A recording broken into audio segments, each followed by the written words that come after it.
Gentlemen, it is a couple of days before Thanksgiving. What are you thankful for in our fandom this year? The first thing that comes to mind was being able to interview the producer and writer and visual effects supervisor and all that for Andor. That was pretty incredible stuff. Being a part of a live action roundtable for one of these. Well, it's a roundtable for a live action series. Yes. There we go. That's pretty amazing. Yeah. What about you, Nathan? Nate.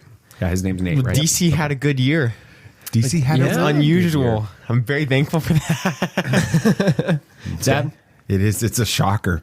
I am thankful that after 5 years of recording these episodes, there are still a few people who want to listen. Crazy. Yeah. I don't understand that one, but thank you all. People. Thank you for being in our Tatooine Sons family. We'll continue to do our best this week as we talk about the life and legacy of Chadwick Boseman, the impact of the death of Superman 30 years later, and the cost of the rebellion in Andor. This is Tatooine Sons. It's true. All of it. What is the name of the Porg on the Millennium Falcon? Force is strong in my family. What do you think his name is? It's a big moment. I am a Jedi, like my father before me. Maybe Turbis? Do or do not. There is no try. Turbis? Pablo, if you're listening to this live stream, that Porg's name is now Turbis. It's a good Star Wars name. We're not done yet. These guys recorded an awesome podcast called Tatooine Sons. Everybody listen to it. Really kind of boggles my mind that about a year ago we were getting ready to board a plane to try to crash the Spider-Man No Way Home premiere in Los Angeles. That was fun, just being able to tour LA and all of that. Yeah. What was your favorite spot outside of that moment there at the red carpet? That again, we didn't get into the red carpet. If you're listening to us like the first time or you don't know the story, we basically went out there in hopes that we could figure out a way to get in. We didn't, but we had a great time anyway. We did. And we visited lots of different spots associated with Marvel and everything else. So what was your favorite locations that we went to outside of the red carpet? I'll let you go first, Sam. I've got like 3 that come to mind. Just one, because you're going to steal one of ours. So. You got to pick it. Got to be the shawarma place. The shawarma place from Avengers, the end credit scene. Yeah, it was good shawarma too. It was good shawarma. Really good. Good shawarma. Probably the location that they filmed for Iron Man's house. That was cool. We went up there. Awesome. It was cold, but it was awesome to be there. That was really cool. In Malibu, right? We went up on the hill there on the cliffs there. That was a lot of fun. It took forever to find parking. It did. I'm just going to be honest. I loved Randy's Donuts. Really? The donut place. Oh, yeah. I forgot about that. How did I forget about that? Well, I'm a donut guy. So anyway, it was fun to do that. Well, welcome. I guess we should start the show. Welcome to Tatooine Sons, a pop culture podcast, the only fan podcast to name a canon Star Wars creature and to be endorsed by the writer-director of The Last Jedi, Rian Johnson. Cool guy. Hey, I'm hearing some people say, like, I think it was Screen Crush or Hollywood Reporter or something said that very different, by the way. I know. But, okay. But Glass Onion is better than Knives Out. I've heard several people say this. We believe that pop culture is the mythology of this generation, that there is a story. It is written on our souls and that these myths speak to that story. And that is why we talk about Star Wars and Marvel and DC and all of the other epic franchises that you love so much. I am David. I am the dad. Hi, Dad. Hello, gentlemen. I am honored to be joined every week by my 2 amazing sons, BB Nate. What are you talking about? It has been a long time since Superman's Doomsday. Yeah, I still get emotional thinking about reading that comic. It's going to be fun. And emotional that I'm using you as a crutch this segment. You're going to lean on me? I don't remember the story all that much. Well, I'm not talking about what you remember. Oh, okay. All right. Samuel the Hutt, what do you got going this week? Yeah, Wakanda Forever brought up some tough emotions regarding Chadwick Boseman. Yeah, absolutely. Yeah, great movie. Great movie the second time. Second time for me. Yeah, with that. Dad? After thinking about the cost our characters in Andor have paid, I feel like we need to ask the question, is it worth it? Yes. So it is. Greater good. The greater good. All right. Yeah, we'll talk about all that. But before we do that, I want to thank you guys for listening to the show. Please follow the show on whatever podcast app that you guys are consuming our content on. Podbean. I saw that a little few days ago. Overcast. There's a bunch of them. There's a lot of really small ones. Yeah, there's dozens of them. I've got them all on our phone. All of them? On my phone. I use Google Podcast. I use Spotify. I use Spotify. I've used Apple. I use them. I check them out on all the different platforms just to make sure they're working. That's a good idea. And to get downloads. No, I'm kidding. So, we want to make sure you guys know all about our 5th anniversary special that's taking place on Friday, December 2nd at 8 p.m. Eastern. Actually, I said 8 p.m., but I'm changing that. It's 7 p.m. Eastern.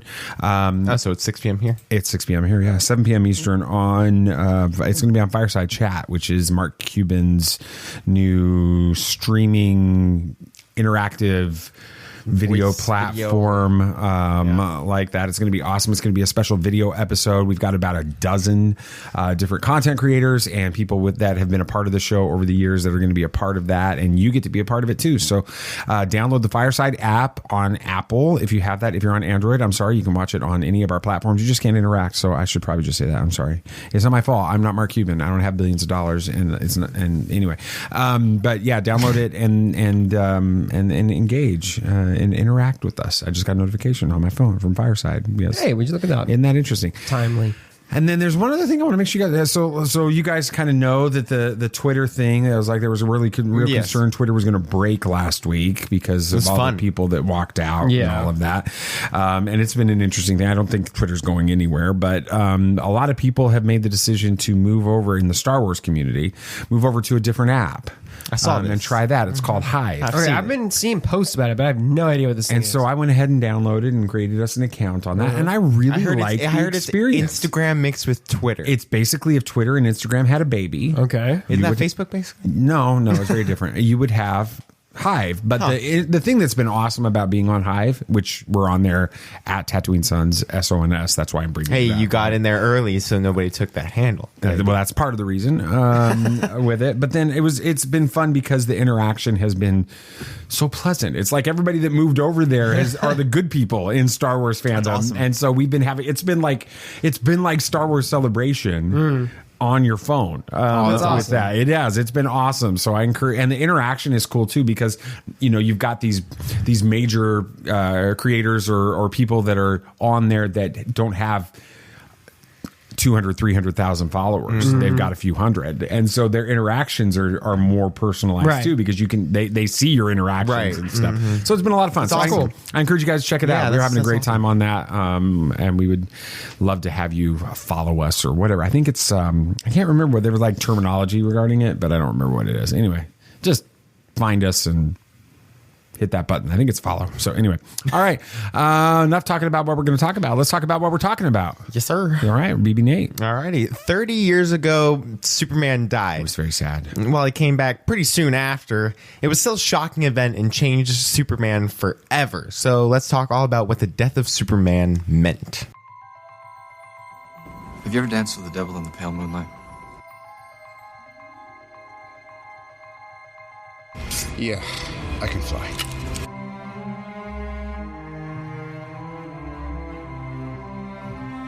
I'm here to fight for truth and justice in the American way. The people in this room, which one is A, wearing a spangly outfit, and B, not of use? There's only one God, man, and I'm pretty sure he doesn't dress like that. That man has no limits. After a few weeks, I finally finished Gotham Knights. Like, nice. What'd you think? It was great.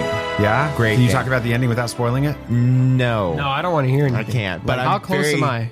You are a few missions out. You're pretty close. How close am I? You're very far. I've played like 45 minutes. Yeah, you're ways out. But great ending. Great game. I hope they make more. All right. Well, yes. When I find another 20 hours of my life, I'll figure it out. So go. Well, let's not talk about the death of Batman anymore. Let's talk about the death of Superman. Yeah. So the death of Superman was a monumental event 30 years ago, and after the release of the 30th anniversary comic, that's even more apparent. Now, the new issue was fine, nothing crazy good, but it was entertaining. The first 2 stories were enjoyable, but the last 2 just kind of felt pretty off. But no matter, we are here to talk about the original series. The original storyline? Okay, good. The original storyline. When it started, no one expected it to be as emotional as it turned out to be. Seeing Lois holding Superman with the shredded cape in the background was heartbreaking, but also iconic. Now, Dad, you read this series as it came out. I did. What did you think of it when it was releasing monthly instead of, I remember just like reading it all at once? That was when I discovered comics came out on Wednesdays. Not anymore. Well, that's when they came out, though, right? It is. And I remember I had done comics, but it was my comic book experience when I would purchase them was like going to the local convenience store. I mean, it's kind of like that weird period before like comic book stores were there. Stores, yeah. They had them, but after they were in like magazines, and now they kind of switched to convenience stores were the big thing and not comic book stores. Well, I would go to the Quick Way, or I would go to 7-Eleven and they would have racks of them, and I would purchase my comics that way. And then I had stopped sort of getting into comics for a little while. Shame. And then I had heard about the Death of Superman issues, and I was like, that's fascinating. Just the idea, right? Of a superhero dying. Of Superman dying. So there was a comic book store. It was in the Citadel Mall. You guys know that mall. Oh, yeah. In Colorado. It was Heroes and Dragons. I can remember exactly where it's at. And I was there 10 a.m. Oh my gosh! And there was a massive line waiting to get in, and I got a copy of it. I bought 2 copies of it, and then I remember having to wait because if I'm recalling it correctly, again, it has been 30 years. It has. Right? I was 17 years old at this time. Wow, you're my age. Which means that I didn't have my driver's license yet. What? Because I didn't get my driver's license until I was 18. I just didn't bother to do it. So I was walking from our house. You know where Grammy lives. That's to the Citadel just to get there by 10 a.m. in order to do this. That's like you had to leave at like 8. I mean, the death issue didn't happen in the first issue. No. It continued for several the battle with Doomsday considered, and I just remember having to wait a month to get to those, and it was just miserable with it. And then they left it on cliffhangers every single time, and you just wondered where it was going to go. It was really it was an experience going through that. That's process. what I love about comics. It's different than like TV shows because you're like, okay, well, I can wait a week. With comics, it's like you get an episode a month. Yeah, I'm annoyed because the new Riddler comics It's not just once a month. It's every 2 months. It's 2 months. I gotta wait. People are frustrated now in our world because they've got the Netflix binge now type stuff where you can binge an entire season in a day of those shows, right? And they get frustrated that you have to wait a week between Andor episodes or a week between Rings of Power episodes or whatever. I like that. And so I think that waiting for those extended periods of time with comics is really it's one of the things that makes comics still unique. It is 2 months is too long though. Well, you can wait longer from some comics. So the death of Superman has been a staple for Superman ever since then. It's been mentioned in many forms of media. I mean, there's some great lines. I don't remember what this is from, but Batman's talking to Superman and Superman's like arguing. I think this was in Justice League Unlimited. I might be wrong. But Batman's like, the only time you truly inspired the people was when you were dead. And that it's just like it's always been a part of his character from then on. And there was even animated movies made off of it. That was almost introduced into Superman and Lois, but not quite. They kind of they teased it They like teased an entire it a lot. between seasons 1 and 2. They made you think, and they that's even what was did happening. in like season 2 with the whole. It was looking like it was going to be, and then it was Bizarro, and that was just weird. And they kind of had it in Batman v Superman. They did have it in Batman v Superman, but Sammy, you've seen the Death of Superman animated movie. Yeah. What did you think of that one? That was a while ago. It was. We need to watch them again. Yeah, I don't remember it super well. Is that part of the DC animated storyline that like we're older. watching together? Yes. You and I are. Okay. It's older, right? No. Or did they come out with a new one? The Death of Superman and then the Reign of the Superman one. I must be thinking of something older. Then You're thinking of Superman Doomsday. I think. Which Ah, I'll mention in a little bit. Okay.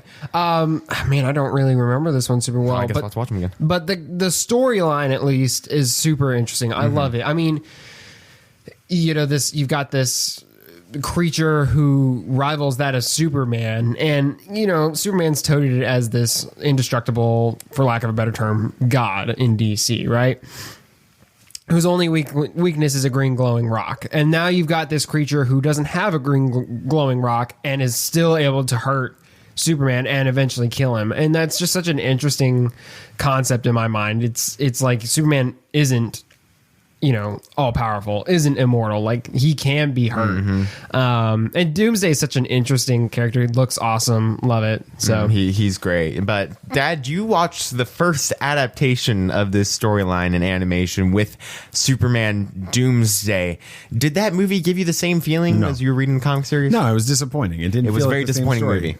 movie. It was a bunch of battles between Superman. It reduced the Death of Superman comic book arc to a bunch of battle fighting between. It took the emotion of the character, or the emotion of what was going on. If I recall, they didn't have any of the Justice League in that movie. I don't remember them being there. They were in the original comic series. Yeah, and they were like trying to help. They were trying, and they were getting defeated. They would cut to Lois. They would cut to Jimmy. They would cut to his parents. All of this. Watching all of this, the Death of Superman movie. It's so good. So they didn't do that in Superman Doomsday, and it took the emotion of it. You brought up that iconic scene in the comic when Lois is holding Superman's lifeless body.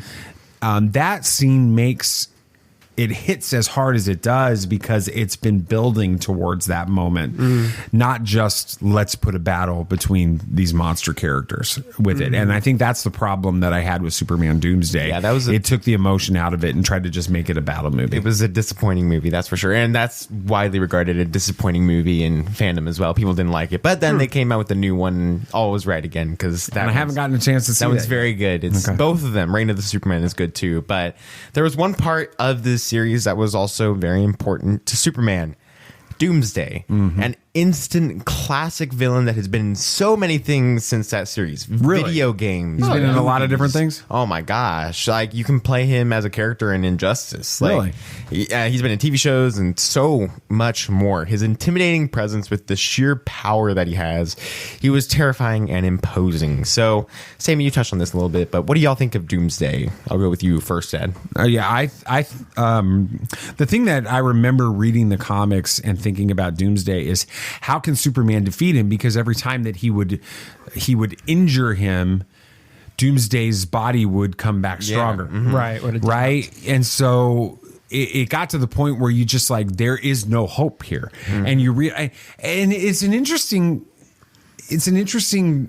going back now and thinking back to 30 years later, because you knew Superman was going to die in this story. Before the story started. Right. They had told you Superman was going to die in this. And so how do you watch a character and get invested in a storyline when you already know the outcome with it? And they did a really fantastic job of making Doomsday a terrifying villain that you felt the helplessness that at one point you're there, and Superman, he understands that he's not going to win. He can't like, he's not going to come out on the other side of this thing like the victor, like he's used to being with it. And so you feel that emotion as you're reading it. And that's what I think makes Doomsday such a classic character. Yeah. I mean, this series, the Death of Superman series, is one of the best death of series that's been in comics. I mean, a bunch of companies, Marvel and DC, have tried to do this with their superheroes, and just none of them have really done as well as they did with this one. Because you have, like, the most recent one I can think of is Death of Doctor Strange, which I read. That was a very disappointing series. And because they killed Doctor Strange off in the first issue, and then the rest of the series is just trying to figure out who killed him. And then you get the reveal, and you're kind of like, okay, well, he's already dead. So I had, like, how am I supposed to be ready for this? And this series, like Death in the Family, really let you build to that point and, like, just be devastated when it happened, when Jason Todd died, when Superman died. They did a very good job, and that's something DC does very well. They understand. They kill characters off really good, don't they? They do. They really do. They show that their heroes can be beat, because you had Death of Superman, you had Batman Nightfall around the same time as well, and you have so many series with DC that just show all right, well, your heroes that you read and like think, oh, these people will never be able to be beaten, can be beaten, but they also can get back up. And so, but I can't help but think about the reign of the Supermen storyline when I think about the death of the Superman. Right. Well, yeah, they're counterparts. It's the next phase, and I remember the hype over those 4 different Superman characters. So you obviously know John Henry Irons isn't Superman. No. Right? But you have the cyborg version, which you're thinking that's Superman. There's moments you're like, that really could be him. And then you've got the clone version. The boy, right? And then you've got Superboy. You've got Superboy. There's a clone and there's a clone and then Superboy, And so you're wondering, how it's all going to play out. And of course, 30 years later, I think it's okay to spoil it if you haven't read it or seen the movie. But it is literally Superman resurrects in it, just like in Justice League, in Zack Snyder's Justice League, and all of that. But that was a fun storyline to follow. It was. And read those characters and things. So kept you guessing. Lots of fun. That's awesome. Yes, but the death of Superman was an amazing storyline and will always be a mark for Superman in his story. For good reason, too. Yeah, that was a lot of fun. Good segment, BB. Thank you. Good job. A little slow week in DC news. Very slow. I'm hoping we get something soon, like a Shazam trailer. Like a Shazam trailer. I was going to say, maybe you can talk about Gotham Knights next week, but we kind of want to finish it. So maybe not do You don't want to spoil it for everybody that hasn't finished it. Right, yeah, that's true. Actually, we spoil everything on this. So anyway. It's more for the other hosts. We don't want That's true. So, all right. We're heading to Coruscant for this week's Is It Canon? So we'll see if the boys can figure it out. This is not going to go the way you think. All right. So for those of you that may be new to the show, here's how the segment works. I go ahead and before we record, so it's not like happening right now. How many times did it take? It was a few this time because I wanted to find a good one. I hit the random article button on Wikipedia, and then I find something I think is interesting. It could be canon, could be not, could be legends. I describe it to these kids. And they debate whether or not they think it's legends or canon. Okay. And then why? Are we good with that? I'm good with that. It's pretty straightforward. All right. This one's Coruscant City Tours. That's got to be something from Galaxy. Star Tours. Yeah, I was going to say. Star Tours. Coruscant City Tours was an organization based out of the Tourist Center on Coruscant in 32 before the Battle of Yavin.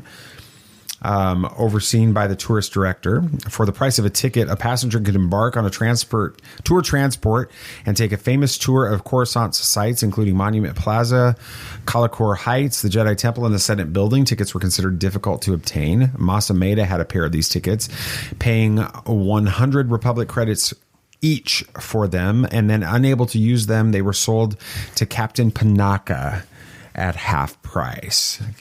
Canon or legend. This sounds like something straight out of a Lego short. It does. I could see this in a Lego short so easy. Like Padawan Menace or something like that. Yeah. So, yeah, legends or canon? Because Lego's technically not canon. They aren't even canon. The new stuff. So I'm going to say legends. It sounds legends for that reason. I think we're going to go legends. You're going to say it's legends? And you're going to say it's legends because it's Lego? Because it sounds Lego, unless it's from an RPG. But then it's still always legends. want to say it's from an RPG. There's been multiple instances when it's been from an RPG. So what is it? You guys I think we're going legends. Both of you? Mm-hmm. I think we're legends. Star Wars Episode 1, The Phantom Menace video game. Okay. Not canon, though. Right. Star Wars Episode 1, The Phantom Menace is the action-adventure video game adaptation of the Star Wars prequel trilogy film Star Wars The Phantom Menace. It was published by LucasArts Entertainment Company and developed in conjunction with Big Ape Productions. The game was released for PC on May 18th, 1999, which is before the actual release of the movie, if you think about that. Spoilers. And for the PlayStation on September 15th, 1999. Very interesting. Very interesting. But you can see where I was going with where the Lego thing is. I get it. All right. Well, very interesting. Let's keep this thing going. Samuel the Hutt. Yeah. With Black Panther, Wakanda Forever's release, it's hard to talk about the film without talking about the absence of the actor who's responsible for the success it's built on, Chadwick Boseman. And while in many ways Wakanda Forever seemed to be a remembrance of his legacy in the MCU, we want to discuss his legacy as an actor and a man today. Be on your guard. There are older and fouler things than orcs in the deep places of the world. All right, then, keep your secrets.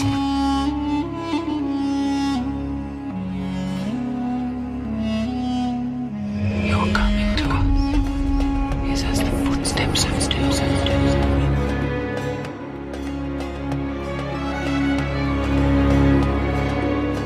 There are many magic rings in this world, Bilbo Baggins, and none of them should be used lightly. Chadwick won an Emmy for his performance in What If. Oh, yes. No, yeah, that's right. He was It was awarded posthumous. posthumously. Yeah. He won. That was awesome. He had a ton of Which is really the nominations last and awards. thing that he It was acted in. It was the last thing he's credited with. Yep. Wow. Mm-hmm. Yeah. Pretty tough. Yeah. But let's start talking about Chadwick. He seemed to choose roles that allowed him to tell an important message. In a lot of the movies he starred in, including his first breakout performance as Jackie Robinson in 42. He played James Brown in Get On Up, Thurgood Marshall in Marshall, and even Black Panther had a message to tell that movie. So why did you guys think it was so important for Chadwick to tell stories with a message? I think he wanted to be in movies that he cared about. And sometimes actors just take jobs just to have jobs, but I think he genuinely wanted to tell stories.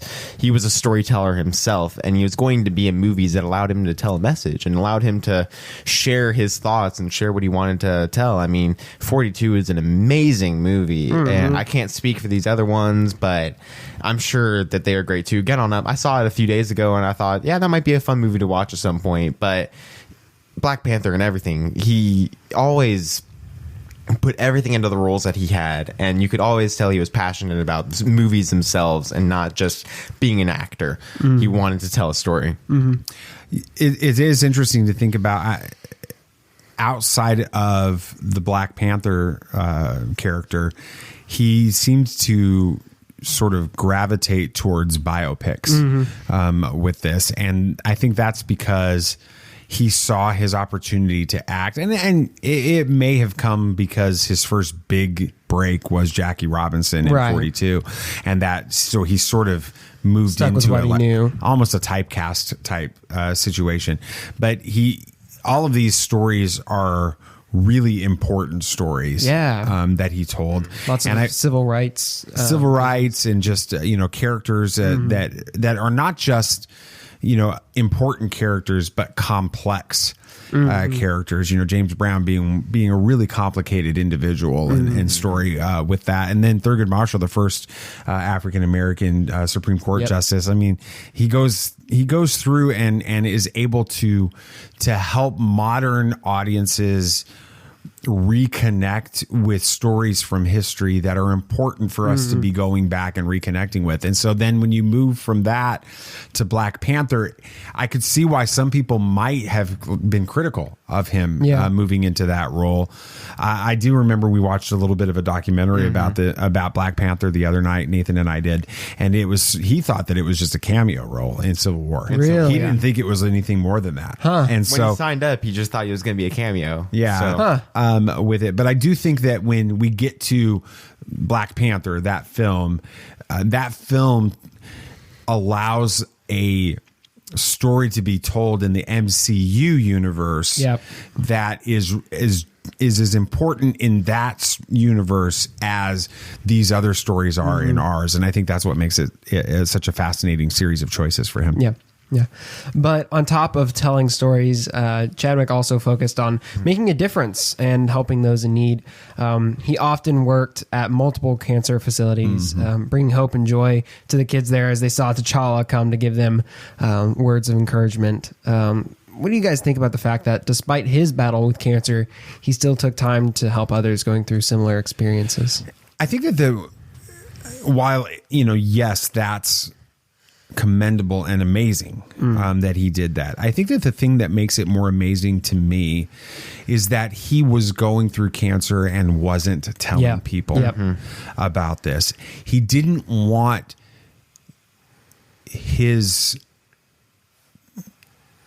caring for these kids and the service that he did and all of the things he did for cancer research and everything else and working with these kids. He didn't want it to be about, oh my gosh, Chadwick Boseman has cancer and look at what he's doing. Right. It was more about these kids. And he, it would have been a different experience for these kids to be thinking about Chadwick Boseman having cancer instead of the Black Panther came to see this strong superhero. Right. Yeah. And I think that's one of the reasons, we in that same documentary we watched, we saw the interview with his wife.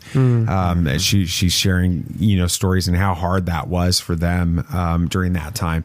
I think it just shows a level of character within Chadwick Boseman that, it's really easy to take, stories of individuals within Hollywood and sort of find everything wrong about them. I think Chadwick Boseman he's the real deal. He was who you saw. That's what integrity should be about. Integrity shouldn't be about pretending or trying to do the right thing because it's the right thing. It's doing the right thing because that's who you are. Yeah. And that's what we see with Chadwick Boseman. Yeah. And I mean, I think that him going through and helping these kids and, meeting with them, it gave the kids, something to look forward to, a little bit of strength in their battles. And I'm sure it gave him that too, just silently, just the will to just keep going on, like meeting these kids, seeing what they're going through. And he's like, okay, I can keep going if I'm helping these kids. These kids are fighting the same battle that he's fighting, and they're fighting it with joy. They're fighting it with hope. And so there is an element of that, I'm sure, that Chadwick Boseman had to go through, where he was feeding off of their hope and their joy as much as they were feeding off of the Black Panther coming to visit. Yeah, he and in the documentary that we watched, he appreciated doing those visits so much. It meant so much to him to be able to help those kids and just give them something to look forward to and a little bit of joy in those times. And it just he was so appreciative of it, and it was awesome to see that. He definitely was a great guy that did that. Yeah, absolutely. It's awesome. And it's no doubt that Chadwick left a legacy that will live on for decades to come. We can already see some of the effects he had. Howard University has named their College of Fine Arts after Chadwick Boseman, actually. And his portrayal of Black Panther has inspired many kids to reach for the stars and become whatever they want to be. And sadly, while T'Challa did. Yes. Yeah. But while Chadwick didn't have any children, his memory will live on, at least in the MCU, through T'Challa's son. What kind of legacy do you think that Chadwick will be known for going forward?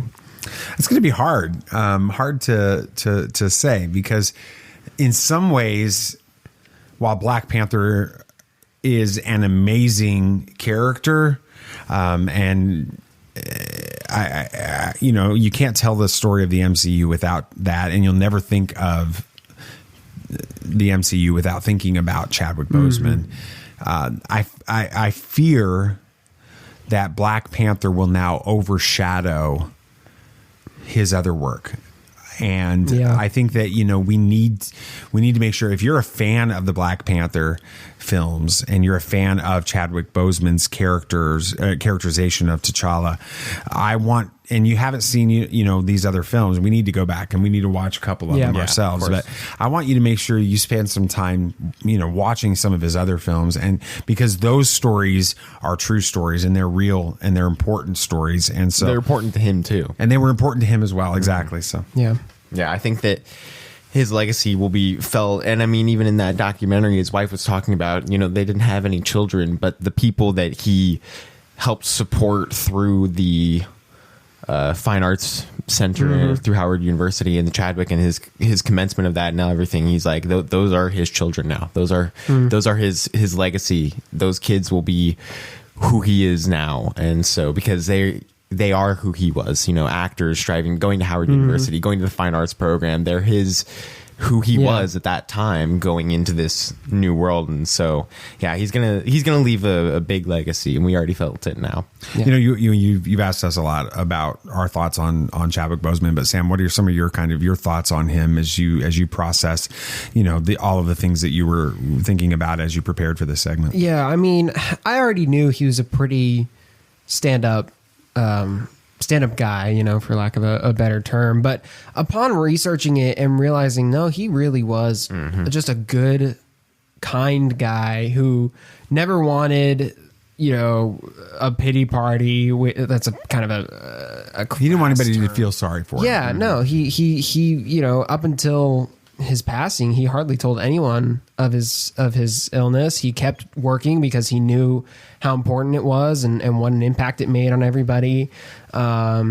It's just so commendable. I mean, you hear, like you said, Dad, about a lot of the bad stuff in Hollywood because there's a good bit of it, but occasionally, you see stuff like this, and you see actors that arise who are like this, and you're like, okay, maybe it's not all bad. And that's kind of what makes his passing so much harder to swallow, because he was one of the good guys with it. So. Yeah. It was difficult to watch Wakanda Forever and not tear up for the loss of Chadwick. And while he'll always be missed, there is some comfort in knowing that he's had a massive impact and has left a legacy that will live on long after we're gone. Yeah, absolutely. Good segments. Thank you, Sam. Yeah, appreciate that. That was fun to have a chance to talk about him and celebrate his life with that. That's awesome. All right, well, let's move forward. Thanksgiving weekend has historically been big at the box office. Really? It's a big weekend for movies usually.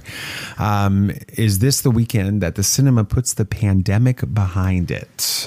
We'll talk about that next on Movie Moments. At last we will reveal ourselves to the Jedi. At last we will have revenge. All right, for the first new release, Devotion, an aerial war epic based on the best-selling book of the same name. It tells the harrowing true story of two elite U.S. Navy fighter pilots during the Korean War. Their heroic sacrifices would ultimately make them the Navy's most celebrated wingmen. Did that just spoil the movie?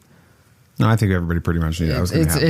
It's like the Titanic, Nate. Okay. The director is J.D. Dillard. The cast is Christina Jackson, Glenn Powell, and Jonathan Majors. The studio is Sony Pictures, and it is rated PG-13 for strong language, some war, action, violence, and smoking. Going, yes or no? I want to see it. I wanted to see it from the first trailer. Yeah, absolutely. Yeah, we have a lot of movies we need to go see. I did want to see it, not just for the amazing story and everything else, but because J.D. Dillard was doing it, and he was supposed to be doing a Star Wars movie, but that got canceled. That got canned. So but I definitely want to go see it. I guess you've got the guy. What's his name? Glenn Powell. I guess that he's going to get typecast as fighter pilot now. because he was in Top Gun Maverick. He'll probably be in another Top Gun if they make one. It's the year of Jonathan Majors. Yeah, for real. Seriously. It is. Creed, Ant-Man, Quantum, and this. I'm sure there's going to be more stuff that he's in. I bet you he's not sad. He is not. No, it'll be interesting to see that. Yeah, I definitely want to try to go to that. Loki. Yeah. Next one, Strange World. The legendary Clades are a family of explorers whose differences threaten to topple their latest and most crucial mission. The director is Don Hall. The cast is Jake Gyllenhaal, Dennis Quaid, Jabuki Young White. You got it. Gabrielle Union, Lucy Alexis Liu. Why did they decide to throw her middle name in on this one, I wonder? Lucy Liu. I don't know. Wait. Maybe she got married. I didn't even realize it was Lucy Liu. Maybe she got married and wanted to keep his last name, but also put in their own last name. I don't know. I just thought that was the studio is Disney. It is rated, of course, it's Disney. It is rated PG for action, peril, and some thematic elements. Going yes or no? I'm not sure yet. Yeah, we're kind of deciding. It's kind of we'll check it out. Yeah, there's a lot of movies we want to see. Yes, there's a lot of movies we want to see. This next one. Gosh, there are so many movies this weekend. Bones and this is what I'm talking about. Bones and All, a story of first love between Marin, a young woman learning how to survive on the margins of society, and Lee, an intense and disenfranchised drifter. A liberating road odyssey of two young people coming into their own, searching for identity and chasing beauty in a perilous world that cannot abide who they are. I was hoping this was going to be some cool crime thriller. I was thinking like a Mad Max post-apocalyptic. That's not what he did. That's not at all. That's way lame. They need a less cool title. Yeah, the director's Luca Guadagnino. I'm sorry. I was just sounding it out. The cast is Taylor Russell and Timothy Chalamet. Hey, Timothy Chalamet. Yeah, it's Paul.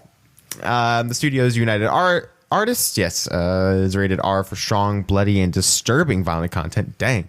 Language throughout, some sexual content and brief graphic nudity. Heck no, we are not. This is not on our list. I don't think we have so many other things that we need to go see. That one will not. And like this next one, The Fabelmans, a deeply personal portrait of 20th century American childhood. Steven Spielberg's The Fabelmans is a coming-of-age story about a young man's discovery of a shattering family secret and exploration of the power of movies to help us see the truth about each other and ourselves. This is like right up our alley. I still haven't seen a trailer. You need to. You've never seen the trailer for this yet? Y'all keep talking about it all the time, and I don't even know what it's about. We saw it when we went to Avatar, I think.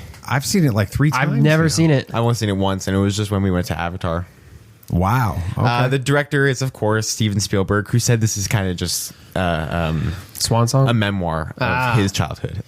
So the cast is Michelle Williams, Paul Dano, there we go, Riddler, Seth Rogen, a little strange, Gabrielle LaBelle, Julia Butters. The studio is Universal. It is rated PG-13 for some strong language, thematic elements, brief violence, and drug use. Going yes or no? Yeah, I want to absolutely go see this. For sure. It looks fantastic. Whenever we get the chance to watch all the other movies that we watch. That one's creeping up to the top. It is, but we got to find a way to get down, drive an hour to where the we've done it before. So yes, this is true. For trailers, comic books. All right. For trailers this week. Yeah, all right. This first one, Inside. Is that the one with Willem Dafoe? It is. Yeah. What did you think about that, BB Nate? Whew.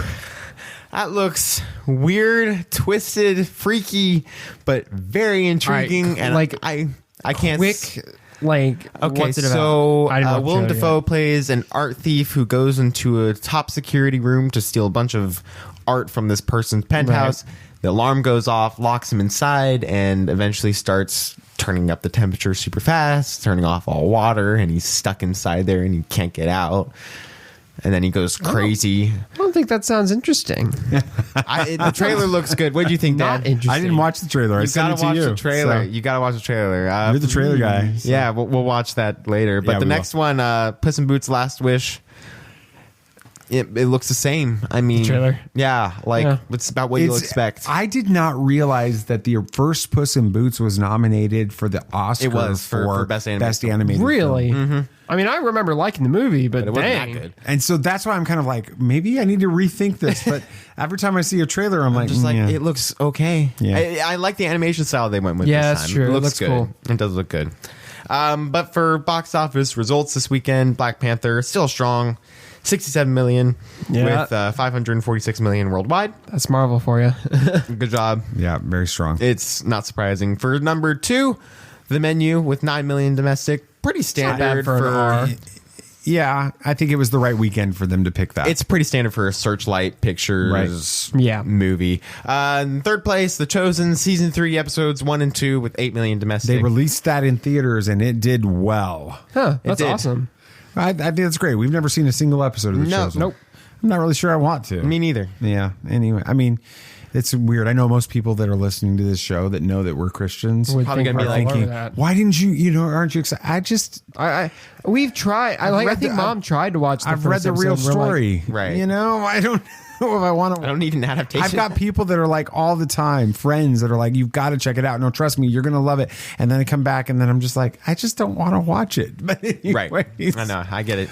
Not that we haven't even guessed the story, obviously. No, I kind of like Jesus. But, you know, I've got my own head canon around him right now, I guess. I don't need their head canon around it. Okay. You talk with a British accent? I guess not. Exactly. That is one of the most annoying things about most adaptations of the Bible is everybody's got a British accent. So anyway. It's my turn? It is your turn. All right. Episode 11 of Andor sees our major characters all being faced with a critical question. What are you willing to sacrifice? Hokey religions and ancient weapons are no match for a good blaster at your side, kid.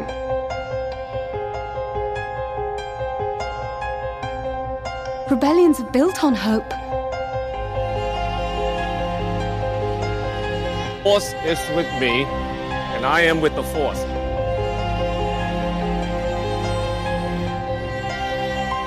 If you live long enough, you see the same eyes in different people. All right, so there's two things that happen in the opening sequences of this episode that it's not a movie. I want to make this a movie every time. You really thought it was a movie. I really remember when I thought it was a movie, and I was like, you guys got to see Star Wars on the big screen. Coruscant on the big screen. And it was like not on the big screen. It was not. I mean, we have a pretty good sized television, but that's not the same. But there were two things. First of all, one of the aliens in the opening sequences was the snot alien things. Yeah, was portrayed by Mike Quinn. Yeah. Mike Quinn did Nine Numb.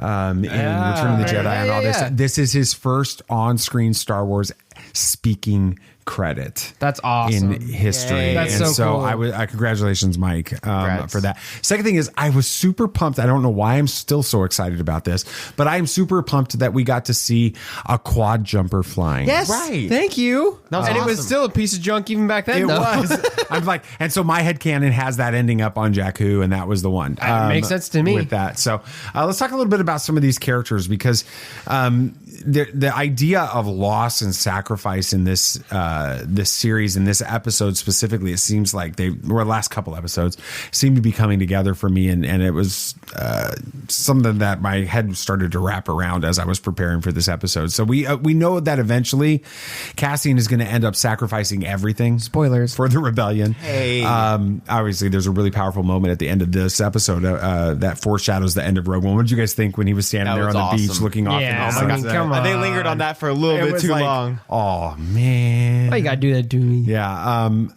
but I don't think that Cassian's really at the point where he's sacrificing for the rebellion yet. What's interesting to me about Cassian at this point in his story is that he's lost pretty much everything, but it's all been while he's basically looking out for himself. He's going after like trying to get off Ferrix, to get money, to go and live on the beach, to get out of prison, and it's always to get back to exactly. So Nate, has Cassian done anything noble in this entire season? Not really. I mean, he's really just been about himself, and even when you got frustrated and killed the dude Cypher, I don't remember his actual name. Yeah. Even then, it was just because he didn't like where it was going, and technically he did help. It wasn't noble by any means. But it wasn't noble. No, it was. That's like the closest thing you can get, and then and the prison break, I guess. But it was still looking out for himself. So yeah, he hasn't really done anything textbook noble yet. But then again, at the beginning of Rogue One, he does shoot a guy because he can't climb out. I know. It's really noble. It's like Cassian's a dark character. I don't think his character arc is finished by the time we get to Rogue One. There's still a lot of development. I mean, he was about to kill Galen. Yeah. I don't know how I was forgetting that. That's but okay. I was about to start. By the way, just one moment. Lars Mikkelsen. Yes, that's Galen, who I was about to say. Did you guys see the picture of him from Indiana Jones 5? He's in India. Yeah. What? Do you think he's playing the Nazi dude? Is he he looks playing just a villain? like him. He looks just like the Nazi dude from Raiders of the Lost Ark. He's 100% playing. They're going to do die? that. And then this is like what, set in the 60s or something? What is this set? Yeah, New York in the 60s. It looks which so is awesome. good. Okay. Anyway. On another note. Anyway, he was about to kill him. That's also not very noble. So I don't think we're going to see him become this heroic character, even by the end of season 2. We definitely seen improvements throughout this show, right? But he's never done anything noble. No, but you can tell he's starting to ponder things differently, think about things a little differently. But he is still for himself largely. Yeah, I think you're right, and I think that we've got to remember that this is still 4 years plus before Rogue One. Exactly. And so we're still the first 20% of the story arc that we're going to get for him with this. And of course, we haven't seen the finale hasn't been released yet, so people haven't been able to process that. He's totally the Nazi guy. Oh, totally. Yeah. I just looked. I mean, I know his face got 100%. melted, but he's maybe he's possessed by a demon or something. I don't know. Maybe he had plastic surgery. Yeah, and he's the same. It's going to be so but great. it looks like him. Anyway, be so much fun. I'm so sorry, all of you listeners, that we are so. We're just excited. We have ADD sometimes, and hey, we're excited about Indiana Jones. We are finally so good. We got to talk about it, but it just didn't feel right. It feels too early to talk about it. Right. I still need to watch six pictures. Crystal Soul. 6 pictures. You've seen it. All right. I don't remember it. All right. Let's talk about Luthen Rael. Oh my and gosh! His awesome ship. Yes. Well, okay, so just go ahead and geek out. Go. That ship's so cool. We saw it in the trailers. I don't remember seeing that. Yeah, we did see it in trailer. We saw the little. The question is it cooler than the Falcon? No, not even close. I'm going to kick you out of the family. I don't know. Does the Falcon have lasers? All right, and this is the last episode of Tatooine Sons. Before the it will be Tatooine Son. I'm willing going forward. To say it's cooler than Slave One. It doesn't look cooler, but it is. All right. Okay. Let's do this. Let's make a compromise. Okay. Luthen's ship is cooler than the Falcon, but not nearly as iconic. Well, yeah, no, nothing's going to be as Nothing iconic will as the touch the coolness of the Falcon, but the awesomeness of Luthen's the I don't see the Falcon having like y'all like anti-tractor beam stuff. That would have helped a lot in episode 4. Just saying. We're not feeling this right now, so let's move forward. It was like Iron Man. All right. You remember how he had those lasers? This is my segment. This is my segment, and I'm about ready to stop the show right now. So, all right, let's talk about Luthen. I have a feeling I'll be wearing a Millennium Falcon shirt tomorrow. Justin, that's all right. And I may. I'm not saying the Falcon's not cool. We're gonna have a conversation after the show. It's just like this is like James Bond. Now they're doing this just to. I'm not doing anything. On. Sam is doing this to egg me a little bit, a lot. I'm just want to get forward. I want to move forward. Luthen Rael's sacrifice in this. I think his is fascinating because in his conversation with ISB officer, what was his name? Lonnie Jung. He claims that he's lost everything in that. And this is contrasted by, the appearance there. He has all of his wealth. He has all of his status with it. But he seems to have everything working in his favor. And yet he claims, or he feels like he's given up everything, maybe because he's given up who he is at his core in order to build this rebellion. I'll let you redeem yourself, Sam.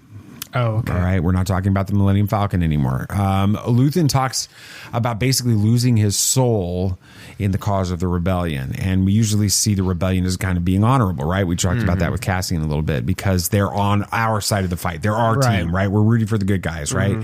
Rogue One began by showing us, like you were talking about with Cassian, that isn't always the case. So my question is the kind of sacrifice that Luthen talks about at the end of episode 10, is that kind of sacrifice for the rebellion worth it?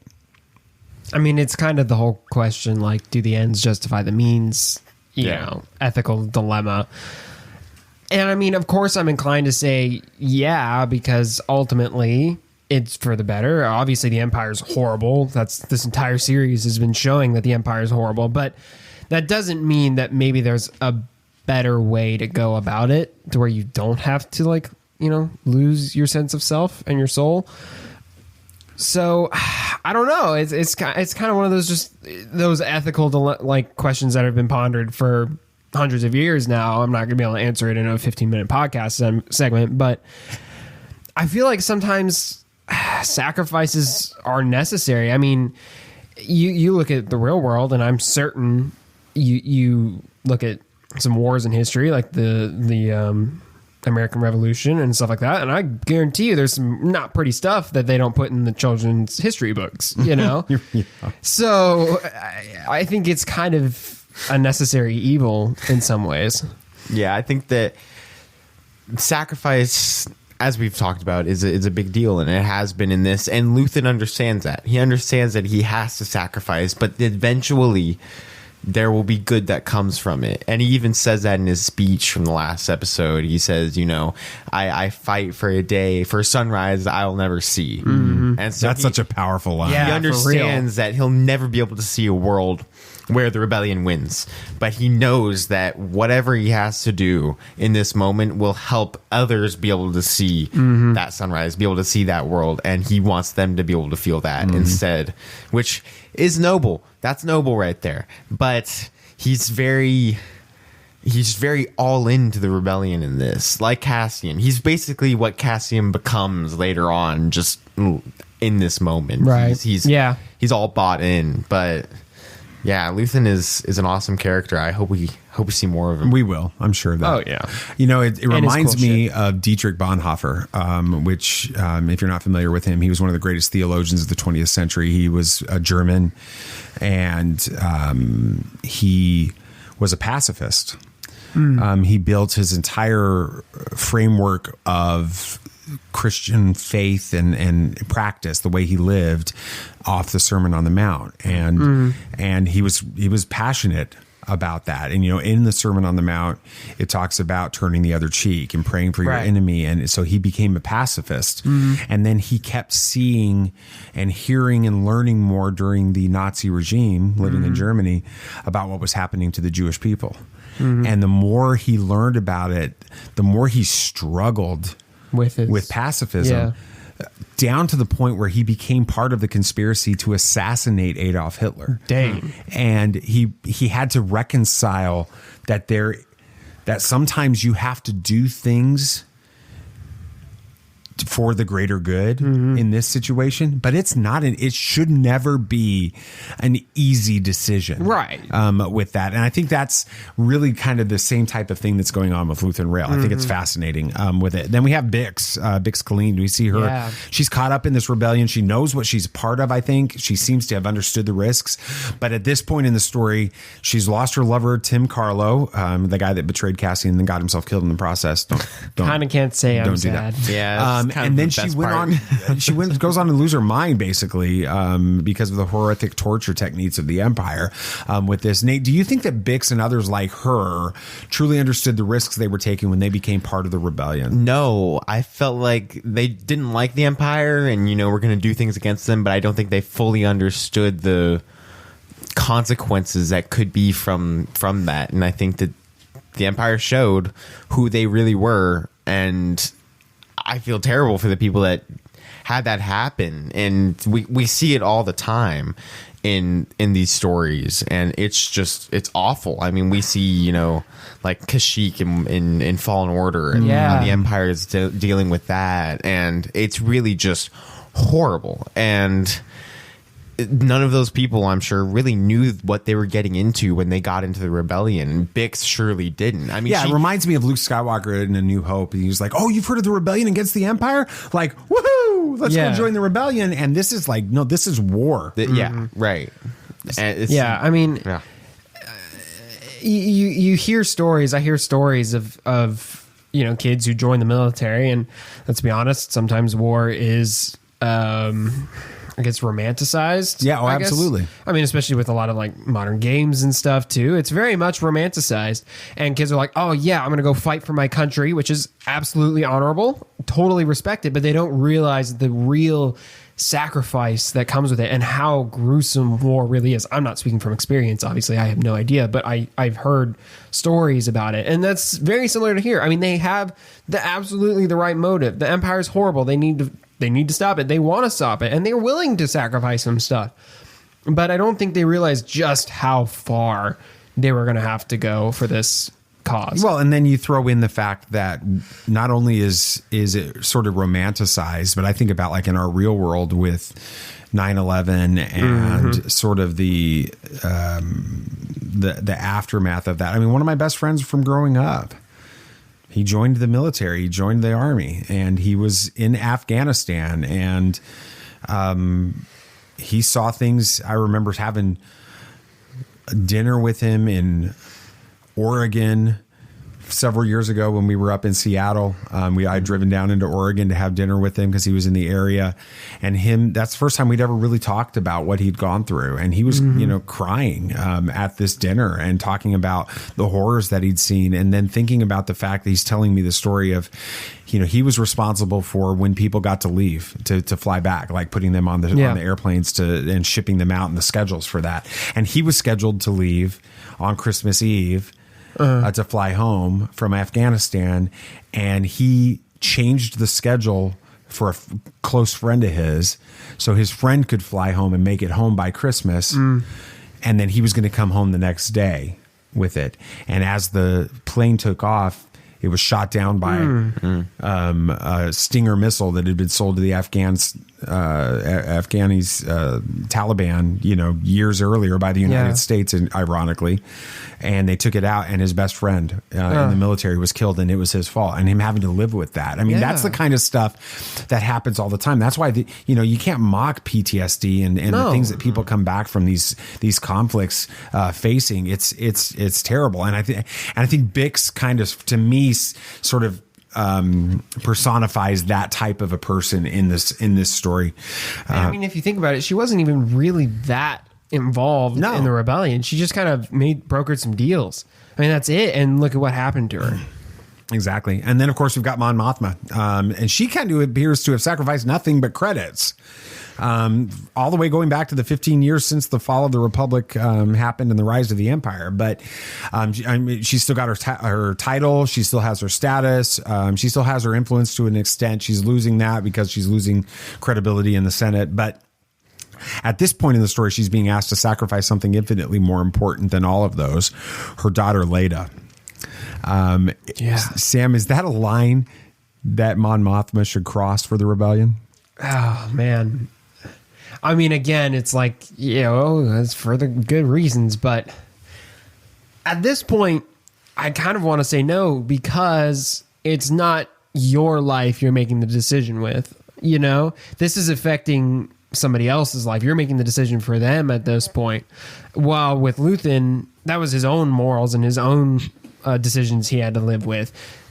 So I feel like, and it was also, I mean, it's just money, but money causes a lot of problems, both in Star Wars and the real world. Problems. Right.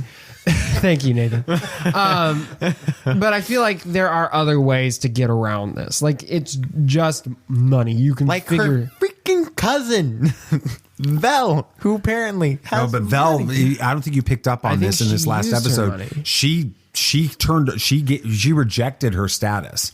I think she's lost all of her money. I think she's rejected all that when she moved in. She has nothing. Then that's a continuity error with the last episode. No. Okay. But I'd say that she shouldn't cross this line because it's her child, and no matter how much of an angsty teenager she is and how much she just rebels against her mom, it's still her child, and that's something that would break Mon if that had to happen, more than it would be worth for the rebellion at that point, because you don't know what could happen to the rebellion if Mon's broken like that because of losing her daughter. And so I'd say no, she shouldn't cross that line. But then again, the rebellion has to have these funds, and so she's in between a rock and a hard place. Well, it's not even that they've already got the funds. The funds are missing from Mon Mothma's account, and she's going to be exposed, which is going to open. She's exposed, and that's Luthen's exposed. Exactly. And so the whole thing, it's like a domino effect is going to happen with this.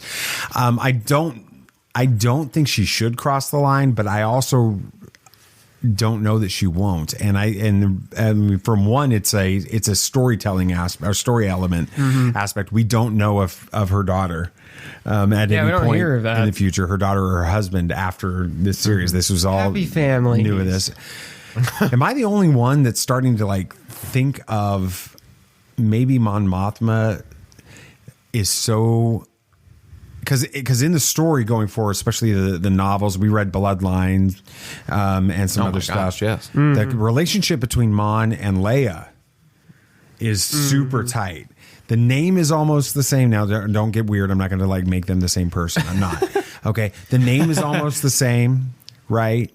Yeah. They're also the same age, roughly. At this point, yeah. Yeah, 15. Leia's 14 right now, and her daughter and Leda is 13 in the story. Okay, yeah. It's basically the same age. They look similar. Yeah. All of this. Do you think that something's going to happen with Leda that's going to cause Mon Mothma to then latch on to Leia almost as a surrogate daughter because of that? Because she knows Bail very closely in the movies we see later, and so she knows Leia, and so like like kind of in like an aunt role, probably, or just like godmother or something, just probably, and feels that pain. I don't know. We'll see. It's gonna be tough. It's, of course, it's dark as ever because that's what this show wants to be. This show is. It's definitely been a different experience. Discussions too. Yeah, absolutely. I love that. That's what we love about this. Let's talk a little bit more about that in a dad moment. I am your father. Nearly every one of our characters have lost a great deal in the fight against the Empire. They're being asked to sacrifice everything for a fight at this point that they simply, I don't think they believe that they can actually win. With this. And all of them seem to have regrets about the things that they've lost. And it reminds me of what an ancient Jewish rabbi once talked about when he said that we have to count the cost. He said that you can't begin building a tower and then run out of materials halfway through. He said that you need to take time to think about what it's going to take to finish the job. And then he said that being his student or his disciple was just like that all who would follow him should count the cost. If we're ever going to be a part of something meaningful, it is going to cost us. And the question that we have to ask ourselves is the same that these characters in Andor need to be asking. Is it worth it? And so think about that, as you think about things that are important to you. So, and with that, so the final episode of Andor releases tomorrow. Yeah. That's crazy. It was so fast. It felt, and then it's going to be like probably a year and a half at least before we get it again. We can't say much about that episode other than you're going to want to watch it, of course. Yep. Wow. Fantastic ending to the show. All right, that's going to do it for that part of it. I guess good segment. Yeah, good. Thank you guys. Anything else you guys want to talk about? Anything else? Yeah, Chris Hemsworth is taking time off. He discovered that he has a genetic predisposition for Alzheimer's disease, so he's just going to simplify things. That's what he said, which I respect that. Take your time to... He said he kind of wants to close the book on Thor as well. He's like, I don't blame him. I'm kind of past that point. But DC announces year-long storyline Dawn of DC. It's supposed to be following up the Crisis, right? Following Dark Crisis and Leviathan Planet, which is coming out pretty soon here, which is following something else which I haven't read. Have you finished Dark Crisis? Have you? They have one issue left. Okay.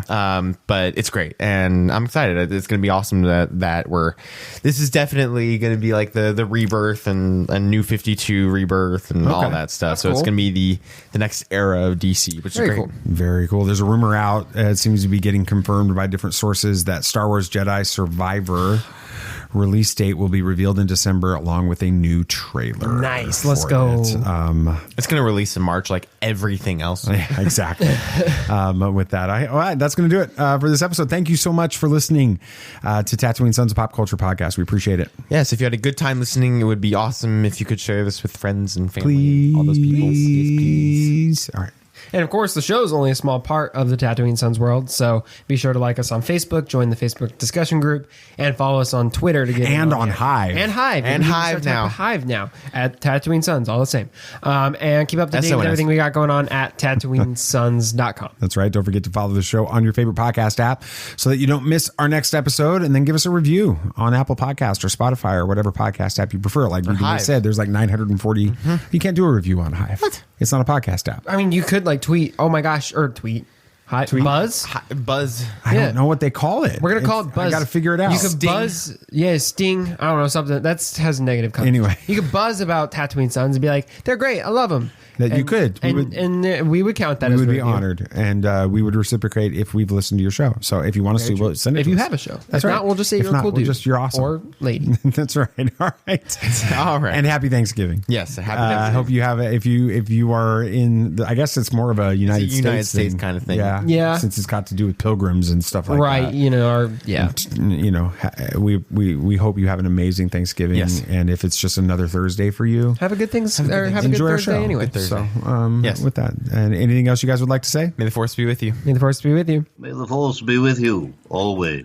This party's over. I like that Wookiee.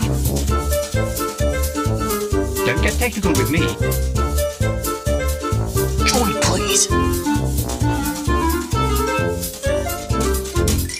Yep, yep.